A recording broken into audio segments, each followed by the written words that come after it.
Good morning, ladies and gentlemen. Welcome to my session called Leadership Lessons with Dr. Stanley Maposa. I'm Dr. Stanley Maposa, and I'm going to be talking to you this morning about what I call positive leadership, progress, and not perfection. In these lessons, we are trying to build leaders who are going to be problem solvers. And we start off by saying positive leaders are authentic, open, transparent, as well as trustworthy. They coach and support others in as much as they support themselves. You need to be, as a leader, see what works well, and when you have seen what works well for you, try to amplify it for others to help you or others to benefit from it. Positive leaders give feedback to keep their team going and to improve. They are not on the people's back all the time, what is usually called micromanaging, as long as their goal is clear. Great and positive leaders ensure that their subordinates or their followers continue with what they've been told. They value intuition as well as ratio. And one thing that is very critical is that positive leaders accept criticism and they guard their boundaries and take action all the time. What keeps professionals from practicing positive leadership and self-leadership is something that is called perfectionism. And that's what we are discussing today. Perfectionism is the opposite of positive energy. It is depleting.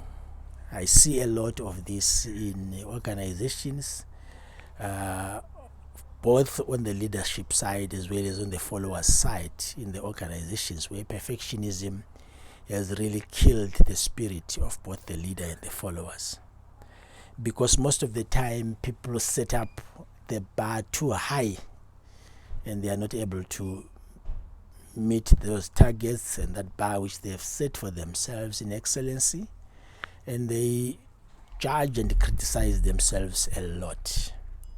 If you judge and criticize yourself, it becomes then easy to also criticize others and also to criticize their work. It also feels fake to notice what is good enough and what is working well and what you can appreciate. Let me just go back to the word good enough and say, what is really good enough? And are you as a leader good enough? Or are you an impositor who is just fearing to be exposed?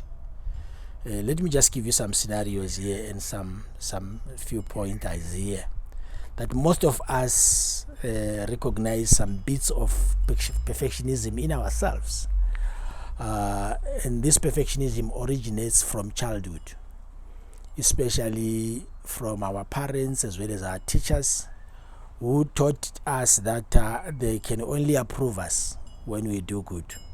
Those excellent, good, very good marks in our essays and in our books were creating something in us that we should conform to certain things, to conform to certain standards all the time so that we can be called good enough. And also in the technology world today, there is so much that is changing. There's so much changes in the technology space. You order something now with technology, the following day they have delivered to you.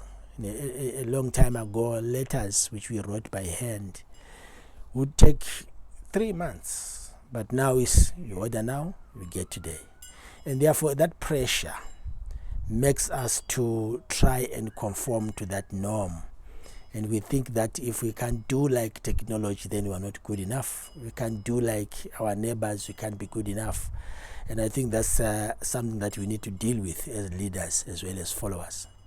And all the time then, because of technology and the surrounding environment that we find ourselves in, we begin to expect excellence immediately from ourselves as well as from others. At the workplace environment, you'd find that you are expected to be flawless, to be rational, as well as to be valuable. You are in a place where you get new employees, interns, new graduates, and those that are already in the work environment expect these people to just come in and start to behave and do things exactly like them. And I don't think that is accurate enough. The leaders in our organizations approve us when we deliver. When we don't deliver, we are not approved. When we don't deliver, we are rebuked. When we don't deliver, we are not mentored. When we don't deliver, we are not taught. When we don't deliver, we are not coached. And that is the culture, and that's the background where we operate. And my question comes back to you to say, are you good enough, or are you an impositor that is fearing to be imposed? Let me discuss some more about perfection now. Do you have perfectionist tendencies as a leader or as a follower?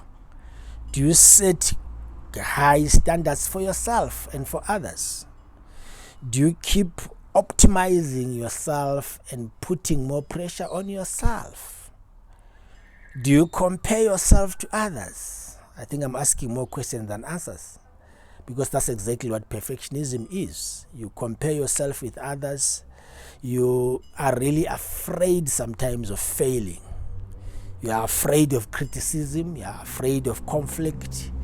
You are sometimes even afraid of saying no to certain things that come your way.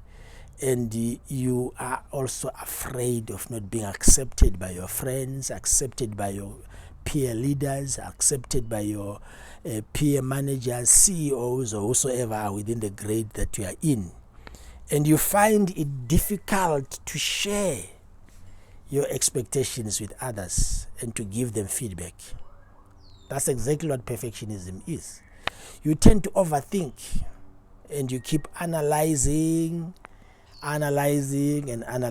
such that it is hard to be calm, to set your mind at calm and calm down your mind. You crave for control.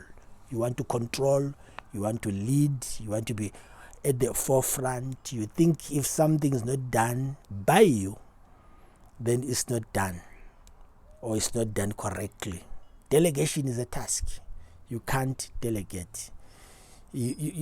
Sometimes other leaders don't want even to go for leave. They are there 24/7.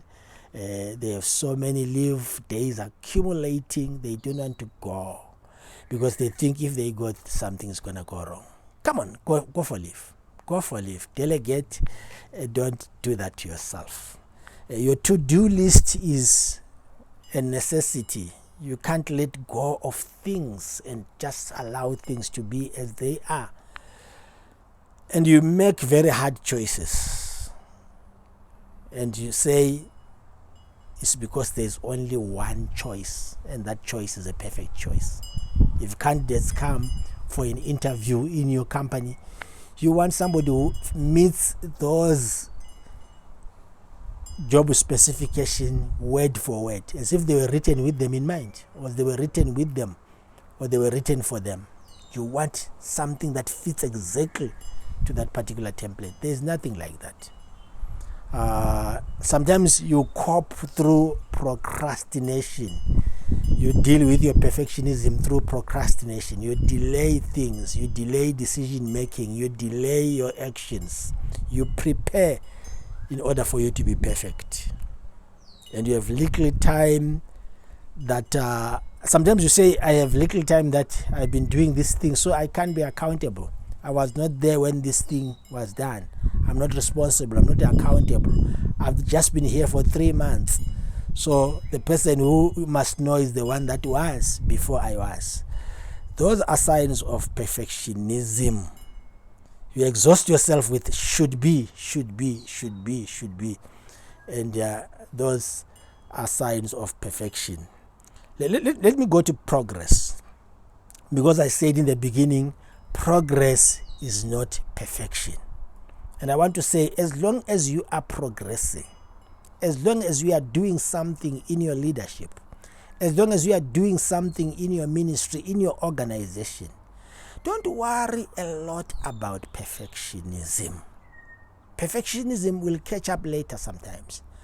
I hear some people say, we are a perfect church, we are a perfect organization, and they want to buy expensive chairs when the budget is not enough for the expensive chair. We want to use an expensive office in a particular northern suburb. We want our offices there. When you can't even pay for your own transport costs, and you are putting yourself to unnecessary pressure. So not quitting is great. I love the fact that you don't want to quit. It's very great. But don't give up on yourself. In your journey, don't give up on yourself. Perfection is just an illusion. There is no such thing that is called perfection. It is a mental concept.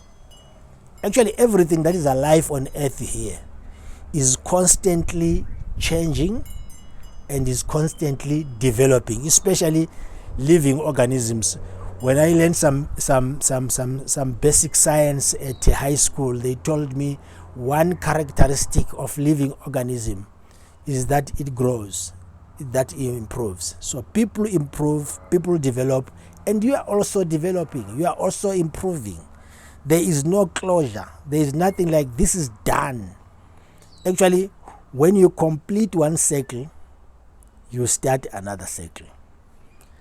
Therefore, you are progressing, and just relax and enjoy the progress. Don't pressure yourself on perfection. Let me close with 4 things. Number 1, progress is not perfection.